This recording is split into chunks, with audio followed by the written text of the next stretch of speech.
Et si cette belle assurance cachait quelque chose? Car ce soir-là, de l'amour, il y en a beaucoup plus qu'Henri ne pouvait imaginer.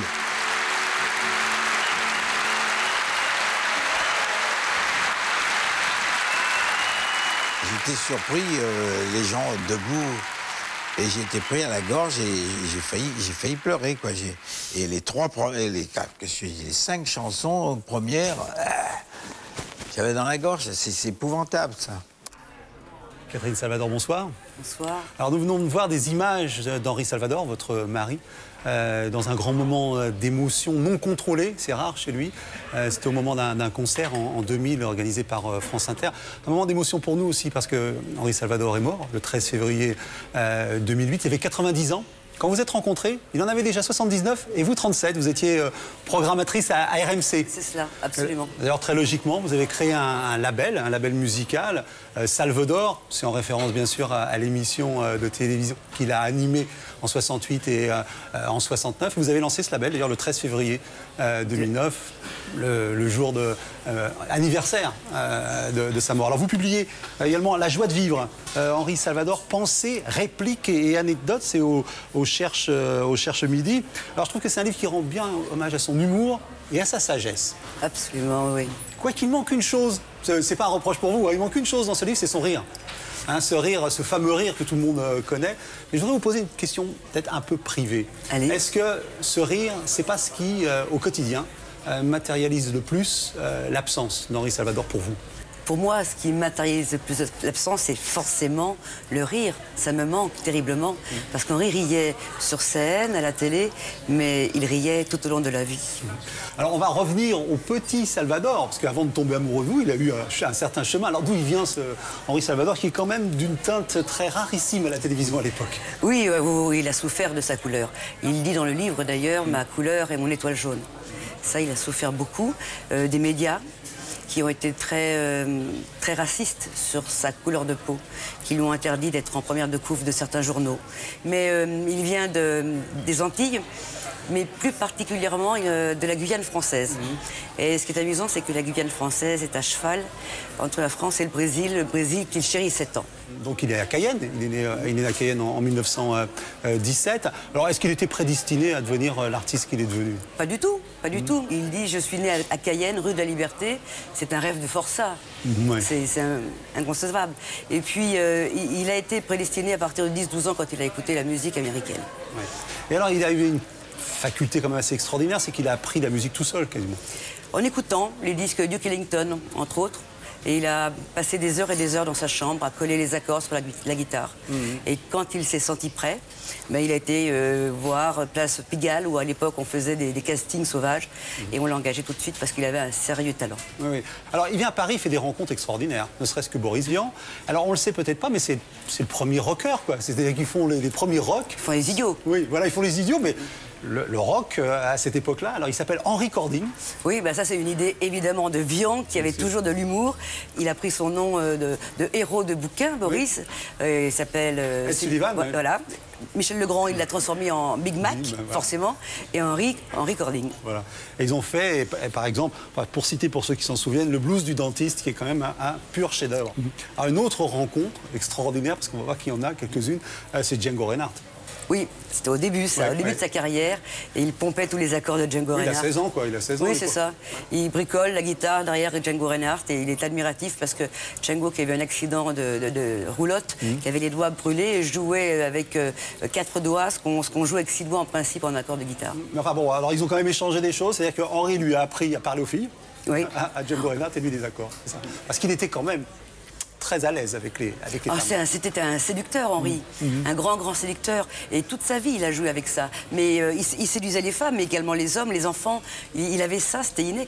Mais en ce qui le concerne, en tout cas, c'était pas tant évident. Vous disiez les enfants. On sait, Henri Salvador a fait une carrière avec Disney en France.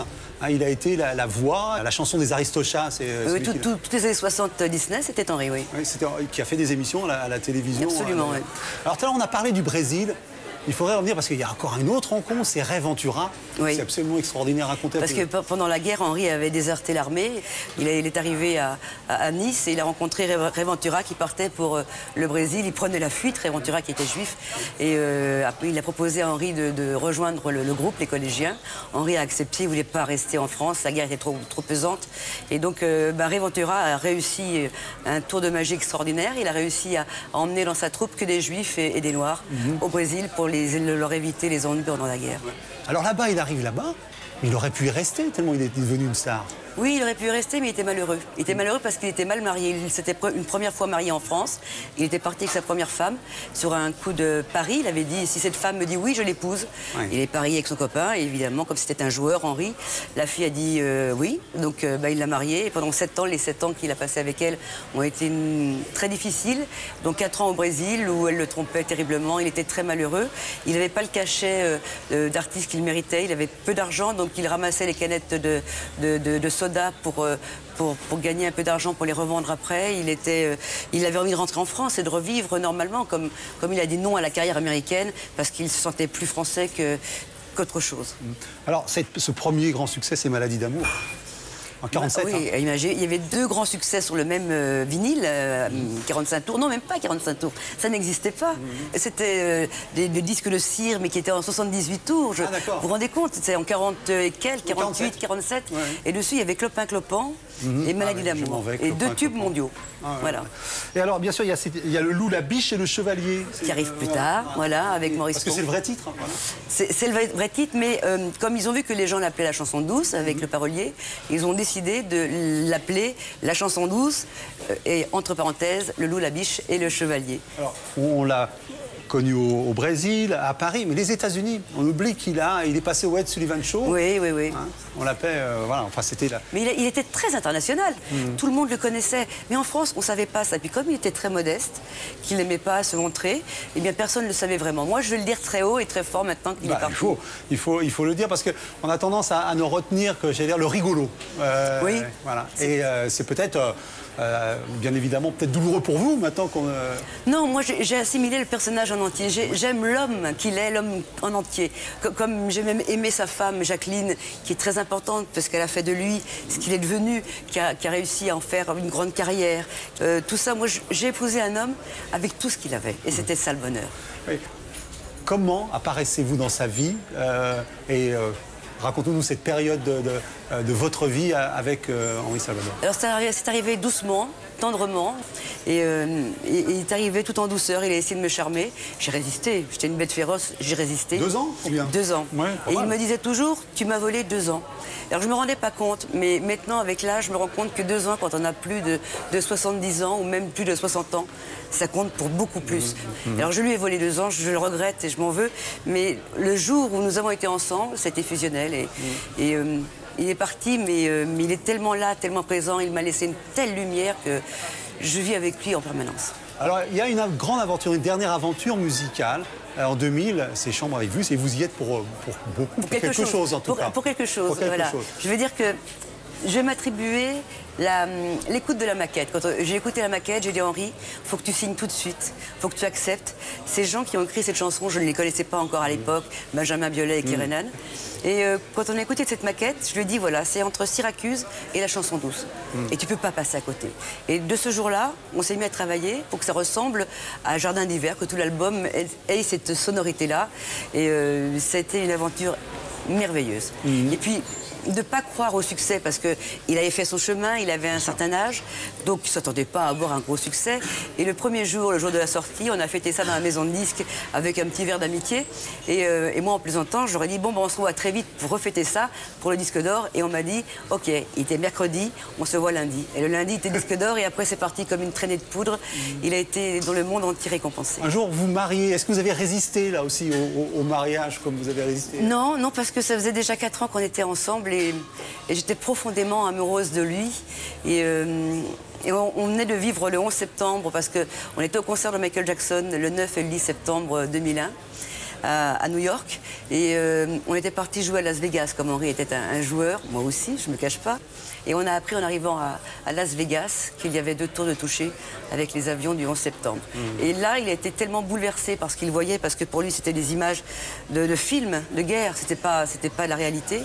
Je pense que d'une manière très, très émue, il m'a demandé en mariage et on s'est mariés dans les 2 mois qui ont suivi. Alors, juste ces derniers instants, l'un dernier instant que vous avez vécu avec lui, que ce soit au moment de sa mort ou de ses obsèques. Alors, Henri était très en forme, paradoxalement. Il était comme toutes les personnes d'un certain âge. Il y a des moments un peu plus fatigués, moins fatigués. Mais il n'a jamais été très fatigué. Il avait une tête qui marchait tellement bien, un corps tellement jeune. Il n'a jamais été vraiment fatigué. Et là, particulièrement, il était très en forme. Il reprenait les kilos. Et un soir, on s'est couché après un bon repas avec un ami écrivain qui s'appelle Denis Tillinac. C'était notre dernier repas. Et le médecin d'Henri. On est rentré, on faisait les fous, les idiots sur la place, on était heureux. La nuit s'est passée normalement et le matin, il s'est réveillé en me disant que j'ai mal au ventre. J'ai appelé le médecin tout de suite et on n'a pu que constater qu'il faisait une rupture d'anévrisme. Et j'étais bouleversée en même temps. Quand on vit une mort, c'est très particulier, c'est hors sujet là, mais je suis heureuse de l'avoir eu dans mes bras quand il a quitté ce monde.